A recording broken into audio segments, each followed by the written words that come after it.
It's Illustrator Lesson 8, and I'm calling this one Totally Random Stuff, although not random at all. Because the fact of the matter is we're kind of running out of time in the semester. I'm just going to open up a new document, and I'm going to be just opening it up for print. I'll just change it to inches just so I feel better and just create. And you can see over here that it did open up to be in the portrait mode, and that's totally fine because I'm just kind of going to make a mess. I'm going to make a mess by reminding you that sometimes tools are hiding underneath other tools. So for example, with the pen tool, I could come over here and I could make a shape. By the way, I'm not sure what I'm making. Right? So pretend I'm making something really nice. Wow, that's so nice. Ooh, la la. But we could see over here that the shape is kind of wonky looking. Like it's not a great shape. Like it's not even because maybe I'm not the best with the pen tool. So that's something I just wanted to point out. But there are tools to help us with that. And that might include things like this, the smooth tool. And I want you to notice, now first of all, notice it lost the highlighting on it. So I might need to select that again and go to the smooth tool. I know it's selected because I see the blue. And when I go over the object with the smooth tool, and it's almost like I'm tracing over it, it's kind of redistributing the points. It's literally doing a mathematical equation to distribute the points in a more even distribution. So that's something that you might want to take advantage of because maybe you're not the best with the pen tool, but maybe you kind of want to use that smooth tool a little bit more, kind of like shape things a little bit better. So there, it's a lot better, right? So, and I could even try to coerce this corner into cooperating a little bit more. There we go. Right? So you could see that, yeah, there we go. There we go. So you could see that you can really, by the way, raindrop, anyone? That's what I was thinking. And if we were taking this raindrop to the next level, I might even do something like color it in with blue. I might even do something like copy it. I might even do something like go to the eraser tool, which we looked at in the previous video, and chop half of it away. And then maybe even color this. Let me take this off and maybe do something like this, because now I'm kind of creating like what looks like three-dimensional maybe. Like one side is the highlight and one side is the shadow. I told you it was random. We're going to look at a couple other random things. So we just looked at the smooth tool, but what we didn't take a look at was the pencil tool. And if I go to the pencil tool, if I hit D on the keyboard, as in Donna, it's going to reset it to the default fill and stroke. So I can sort of just like squiggle with the pencil tool, or I could even make little like jaggedy edges, grass maybe with the pencil tool. And as you might remember from a previous video, if I have that object selected and I look in my control bar, I can increase the weight, I can increase the stroke profile, change the stroke profile, and that's kind of interesting. But this guy over here has to do with the brushes. And the brushes can be accessed here, and they also can be accessed over here. This is the brushes palette. And if I were to go to the brushes palette, just like the swatches palette, it's a huge library and lots of different stuff going on there.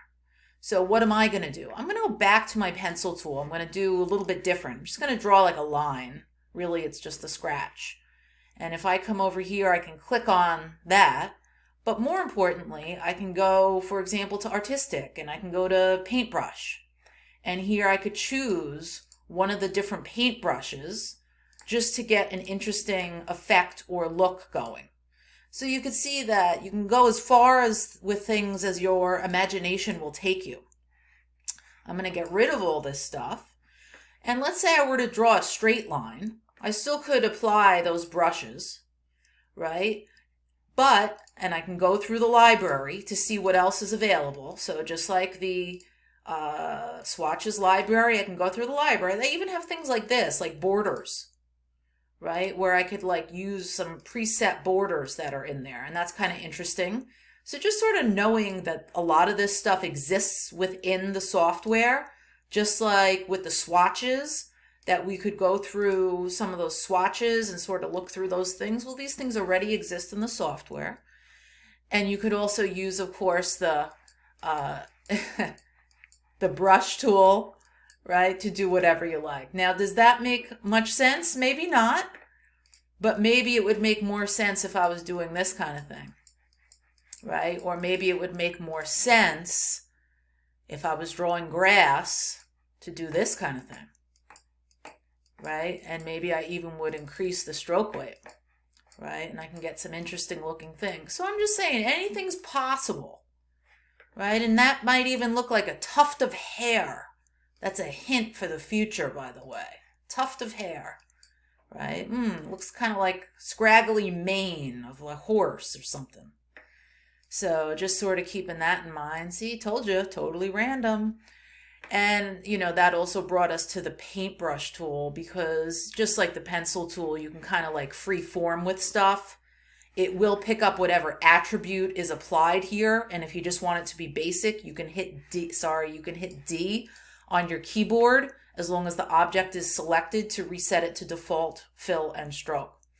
I'm going to do one other thing here, which is I'm going to draw an existing shape, and I'm going to go underneath the width tool.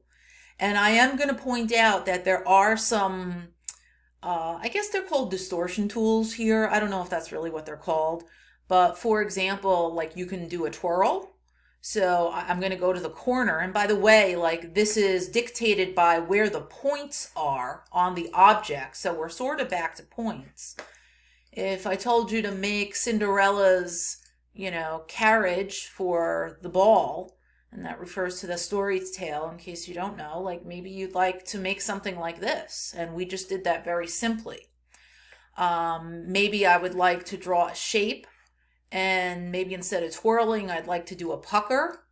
And it just, whoa, like kind of out of control. You just see what happens. Or maybe I'd like to do a bloat and just kind of like, whoa, make it crazy. So again, some have more or less control. Scallop, right? And it like will scallop the edges. So that's kind of neat. Or maybe I want to sort of, and I want to put that back.